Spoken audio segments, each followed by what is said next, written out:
போகா கும்புரை என்று சொல்கிற இடத்துக்கு தான் நாங்கள் வந்திருக்கிறோம். இலங்கையில் பதுளை மாவட்டத்தில் அதிகமான அழகிய கிராமங்கள் காணப்படுது. என்னென்னு சொன்னால் இங்கே இருக்கிற கிராமங்களை பார்ப்பீங்களா இருந்தால் அதிகமாக மலைத்தொடர்களை கொண்டு அந்த இயற்கையான மலைத்தொடர்களில் அமைந்து காணப்படுகின்ற கிராமங்களாகத்தான் இருக்குது. இயற்கையான பச்சை பசலான மலைத்தொடர்களை கொண்டு காணப்படுகின்ற ஒரு இடம். அதனால் ட்ரோன் வியூவிலையும் நாங்கள் என்ன செய்ய போகிறோம்னா இந்த ஊரை நாங்கள் காட்ட போகிறோம். ஸோ நிறைய இன்ட்ரெஸ்டிங்காக இருக்கும். தூர இடங்களில் இருக்கிறவங்களுக்கு இந்த ஊரை பற்றி பெரும்பாலும் தெரிஞ்சிருக்க வாய்ப்பு குறைவு.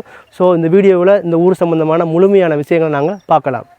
பதுளை மாவட்டமாக இருந்தாலும் கூட இந்த கிராமமானது நுவரெலியாவிலிருந்து குறைந்த ஒரு தூரத்தில் தான் காணப்படுது. அதாவது 30 கிலோமீட்டருக்கு உள்ளாகத்தான் இந்த கிராமமானது காணப்படுது.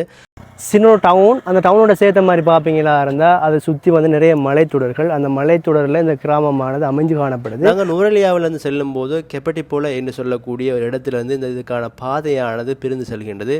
இந்த கிராமம் வழியாக நாங்கள் என்ன செய்யலாம் சொன்னால் பொரலந்த சென்று பொரலந்த வழியாக ஹப்புத்தர அல்லது நாங்கள் என்ன செய்யலாம் சொன்னால் ஒஹியே என்று சொல்லக்கூடிய இடத்துக்கு நாங்கள் செல்லக்கூடியதாக இருக்கும். இயற்கையான அழகிய மலைத்தொடர்களை கொண்டு இந்த கிராமமானது காணப்படுது. இங்கே இருக்கிற மக்கள் பெரும்பாலும் மரக்கறி பயிற்சியை அதிகமாக தனது தொழிலாக கொண்டு காணப்படுறாங்க. போகா கும்பர் என்று சொல்லக்கூடிய இந்த நகரத்திலிருந்து, அதாவது ஒரு சிறிய நகரம், இதை தாண்டிய உடனே பார்ப்பீங்களா இருந்தால் அதிகமான மரக்கறி தோட்டங்களை எங்களால் காணக்கூடியதாக இருக்குது. அதிகமாக பார்ப்பீங்களாக இருந்தால் அந்த மலைத்தொடர்களை நிறைய இந்த மரக்கறி தோட்டங்களை எங்களுக்கு காணக்கூடியதாக இருக்குது. ஊவா மாகாணத்துக்கு சேரக்கூடிய கிராமங்களாக அல்லது நகரங்களாக தான் காணப்படுது. ட்ரோன் வியூவில் வந்துட்டு இந்த ஊரை பார்க்கும்போது பார்ப்பீங்களா இருந்தால் மிகவும் அவ்வளோ அழகாக இருக்கும்.